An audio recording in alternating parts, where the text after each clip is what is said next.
I am Colossal Mike Law. Who is Mike Law? Good question. You know, it's funny because I had put a Throwback Thursday photo of myself as a kid holding a WWF heavyweight title. I want to say it was a heavyweight title, old school one. And then the one of me, like of recent years, holding an actual title that I'd won.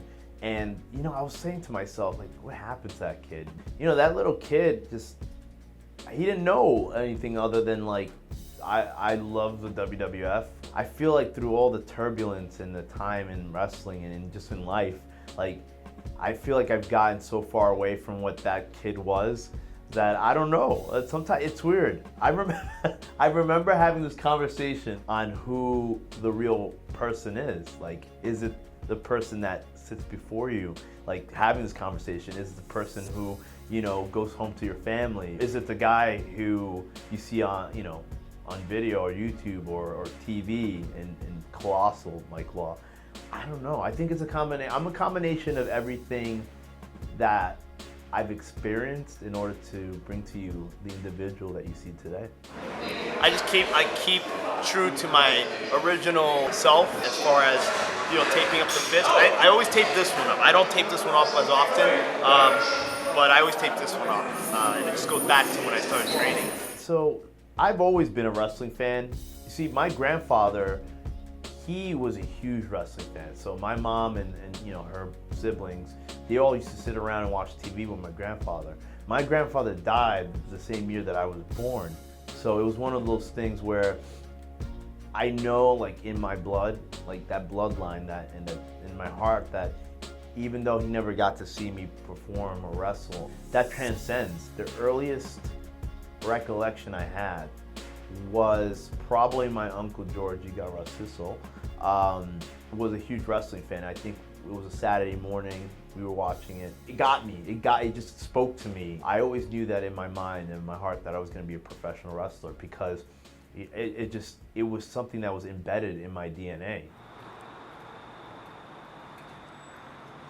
I don't eat before shows or events or wrestling matches. I find that anytime I've eaten in the past, I get like lethargic and maybe a little bloated. I'll chew gum, but I'll never really have the desire to eat before a match. I used to not eat before shows because I was nervous. I do still get nervous occasionally now, but I think it's more along the lines of just like looking well for photos and stuff like that. 10 years ago, I was nervous going out. I'd be going, like, you wouldn't know it because I never showed it. I always, you know, faked it till I made it. But it was one of those things where I didn't know who I was. I didn't know who I was for a long time, to be honest. Like, I didn't know, you know, still probably don't know who I am, really. I remember we were running late to a show in, I want to say it was Gettysburg, Pennsylvania. Yes, at Gettysburg, Pennsylvania. And I made the mistake of eating a pizza from a gasoline station. And we're getting there, my stomach is just like, I'm feeling nauseous. We're on after intermission, and we're changing. We're like, and I told the guys I'm in the match with, like, hey, if you could do me a favor, don't kick me in the stomach. We get in there, bell rings, it's a three-way dance. First thing the dude does, like, you ever seen the FBI break down a door on Narcos, or when they're like about to like take over a big drug ring? That's the extent of the kick that this dude gave me, right to the stomach. Do you eat after shows? After? Yeah. Oh my God, do I don't eat, I feast. You go out with the boys, do you go by yourself? What do you do? I only go by myself, you know what I mean? And do you feel that you yourself are an outsider within that community of outsiders? Wow. I know. No. It's.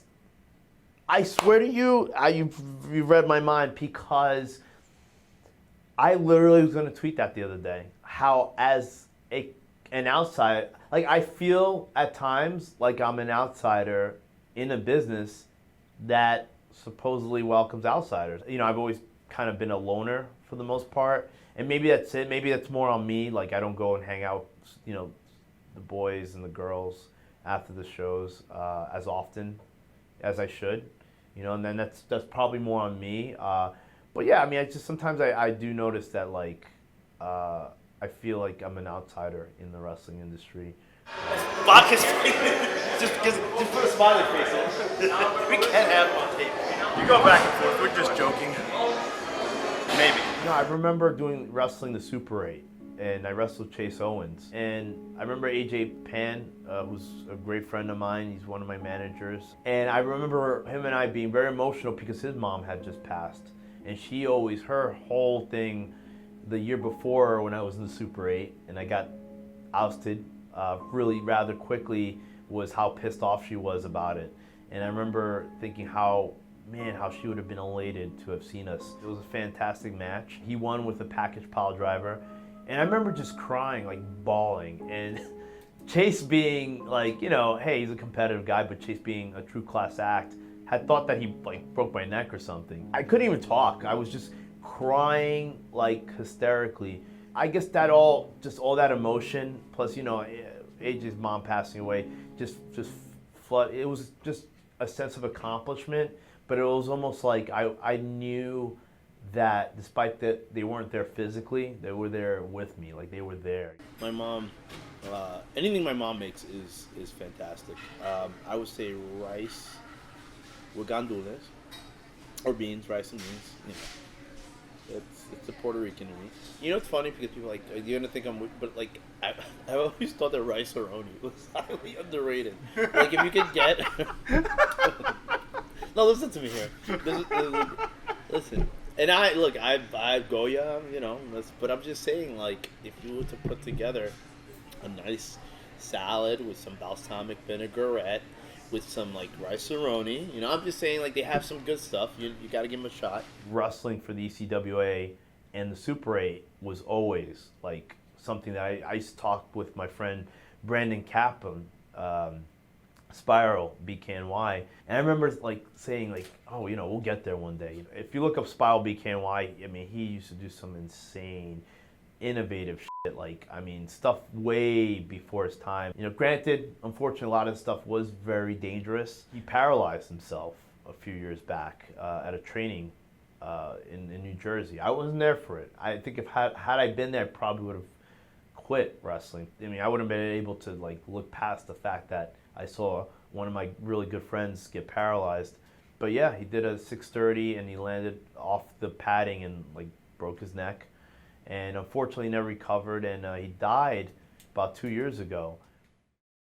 They were just like, I mean, I knew I wasn't ready, although in my head at the time I thought I was. But ultimately, like, I grew to respect the wrestling business. I grew to respect the ring, because it is dangerous in there. I remember getting knocked out cold. Knocked out. The first time and last time, I don't think I've gotten knocked loopy and I've had flash knockouts, but I've never gotten knocked out to the point where I just, I was out. Took a power bomb off the top and the back of my head snapped and it was lights out. Like, boom. I mean, literally my hands started, if you see the video, it's just like, I hit the back of my head and my arms start. I got knocked out cold. The weird part about it was when I went for the pin, I kicked out anyway. So it just shows you, like, the body reacts so odd and so, instinctively, I guess. Because that's like my weight, right? All right, we're going to try to do it. 160.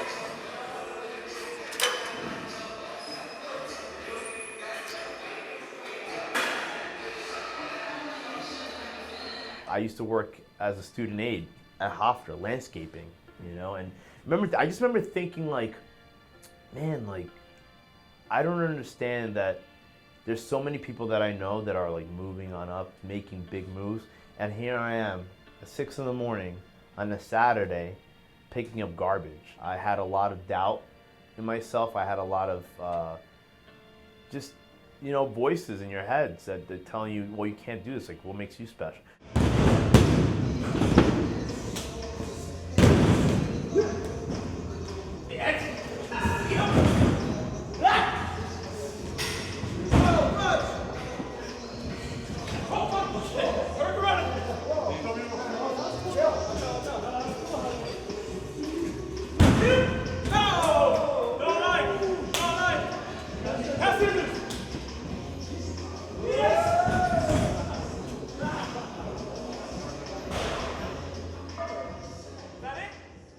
just felt like I should have probably progressed at a rapid rate. I was stubborn too. Like I felt that because I had trained for 2 years that I knew more than I did. I trained at Arena Puerto Rico. Again, it's no longer around, has been around for over a decade. And I was trained by a guy named Carlos Eagle Morales initially. Carlos is a good guy, taught me a lot of things. He left, and then my training consisted afterwards with this kid named Ricky. I don't even know if he's alive anymore. I know he did time. His training consisted of him powerbombing me and doing every move you can think of. Like, okay, well, let me try this thing. You know, let me try to, let me pop you up for a powerbomb and see how you could take that. It wasn't training. It was just me getting my ass kicked. I didn't learn anything from that guy. To me, I used to see him get roughed up because he was a small guy. He was jacked, but he was a smaller guy. And I remember they used to do the same thing to him. So he saw a kid that, one, was green, two, had no idea what he was doing in the ring, and three, was smaller than he was. So he figured, okay, well it'll be my bitch. Rey Mysterio being in the industry, the fact that a guy that size was able to make that much of an impression was, to me, was like, oh shit. Like, now I know there's still a possibility on a national level. When I was promoting, word got back to the owner of the company that somebody had said I had a Napoleon complex. They were right. I used to fight bigger kids. I used to go to school and I used to purposely get in fights with bigger kids because I was so angry that they were so much bigger than me. And so I always felt like it didn't matter how big they were. I was like, I would fight anybody. A few years in school, I was always getting in a fight with bigger kids. No reason other because they were bigger than me. You know, when people talk about Colossal, and I always tell a story about how, like, I remember going around the locker room shaking hands, and this one girl goes, you're Mike Law. And I go, yeah, you know. She goes, you look a lot bigger on the poster. And it made me think. I go, you know, I thought to myself, you know, what can engulf the person of, like to me, I've always held myself as somebody bigger. When I walk into a room, I like to give that presence. All eyes are on you, and I've always felt that. I always felt that as soon as I come out there, you know, I do, you know, puck my chest out. I pop my chest out with pride. It's funny because a lot of times, they'll announce me and I'll be in the ring, and you know, they'll announce me at 6'7", you know, 685 pounds, and one of the fans will be like, well, you're not 6'7", and I go, well, from up here I am. I always try to have it done by the announcer before I go out because I think it's like, you know, 6'7", like who the hell is that? Like, you know, I remember getting like just reactions based on the intro before I even came out the curtain, and then I come out and it's like, you know, it's either people are greatly disappointed or they're like, oh, well, this that's entertaining. Now I want to see what this guy's all about because, like, if he's saying that he's this, but he's obviously not, then, you know, I'm intrigued. I might not like him or whatever, or might not think much, but I'm at least intrigued enough to be like, all right, I'll have to keep an eye out. And so many times nowadays, people feel like they should be handed stuff, and I never felt that. You know, I never felt that just because I always taught that it was a privilege to be a professional wrestler, to be, you know, in the ring. Like, I didn't get in the ring. The first time I got in the ring, I got my ass kicked. Oh my goodness, I remember going to a show in Jersey that I was booked for Joe Panzanarino, Gino Moore. I got there late, and I took a beating for that. You see, back in the day, it was different. Like you couldn't do some of the things back then that you could. You know, like I got in there late, and rightfully so. The guys felt disrespected, and I got beat up for it. But I understood why it happened, and they weren't unsafe.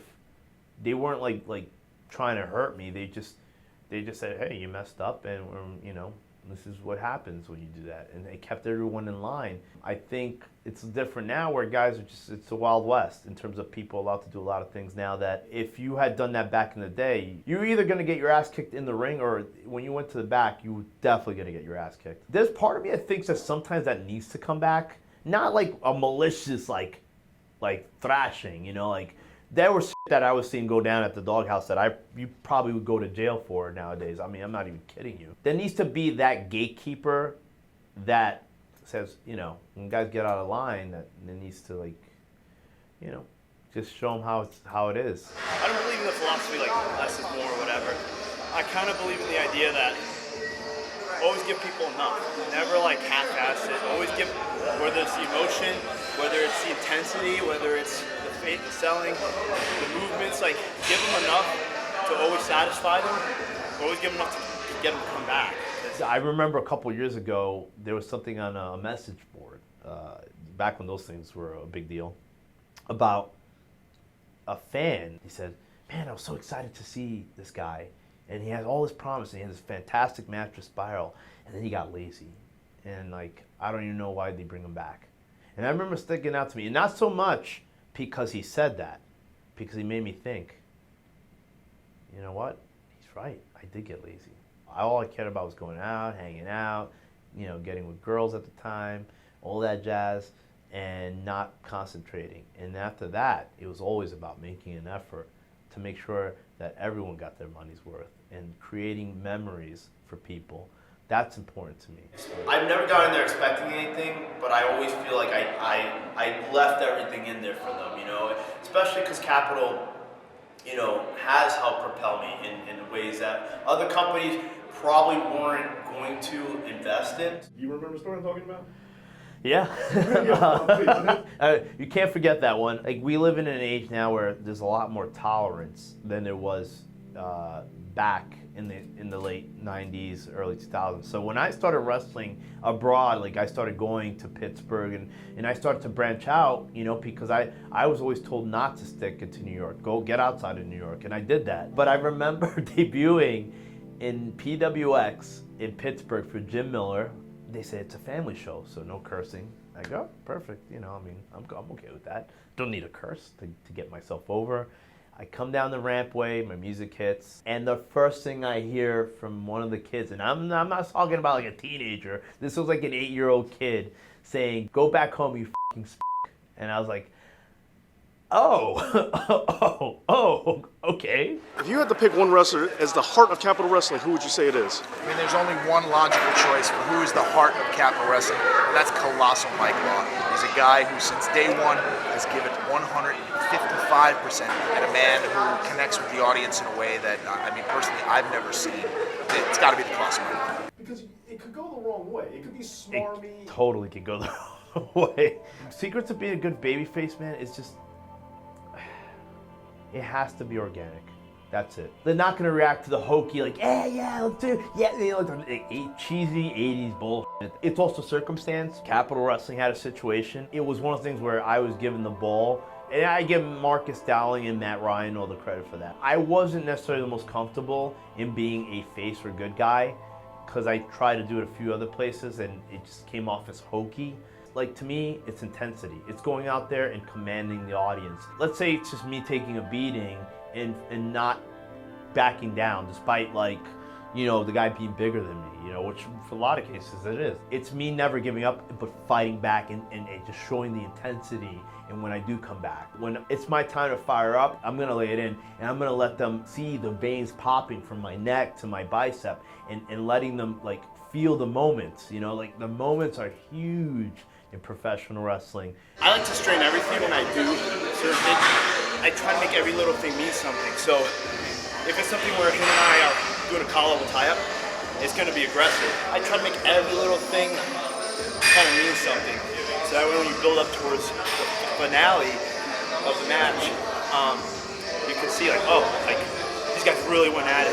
Chael Sonnen said it best. It's like, we have the toughest job because if you think about it, we're a form of entertainment that people already kind of have an idea, a wink, of what's going on.